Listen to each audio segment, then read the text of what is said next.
ang nawawalang lungsod ng Biringan. Isang alamat mula sa Pilipinas na nagbigay inspirasyon sa imahinasyon ng marami dahil sa misteryoso at mailap nitong kalikasan. Pinaniniwalaang matatagpuan sa probinsya ng Samar, ang eksaktong lokasyon ng Biringan ay hindi alam at hindi ito lumalabas sa anumang mapa. Sinasabing ang lungsod ay isang maganda at marangyang lugar, tinitirhan ng mga engkanto, matangkad, mapuputi ang balat, at nagtataglay ng kakaibang kagandahan. Maraming lokal at manlalakbay ang nagsasabing nakipagtagpo sa mga naninirahan dito. Sila ay naliligaw sa lungsod at nahihirapang makabalik.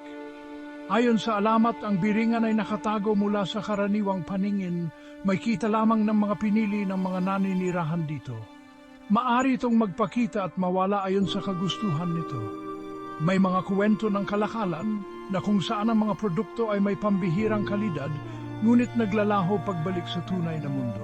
Ang alamat ng Biringan ay mahalagang bahagi ng mitolohiya ng Samar. Pinaniniwalaan ng ilang mananaliksik na ito ay isang psikolohikal at kultural na phenomenon. Isang paraan upang ipaliwanag ang mga misteryosong pagkawala.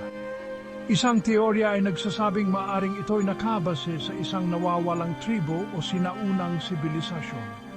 Sa kabila ng lahat, ang Biringan ay nananatiling isang mahiwaga at kapanapanabik na bahagi ng alamat ng Pilipinas. Patuloy na ibig nas betinge. Is hörvinga sinum hetsu na upen natin dugand.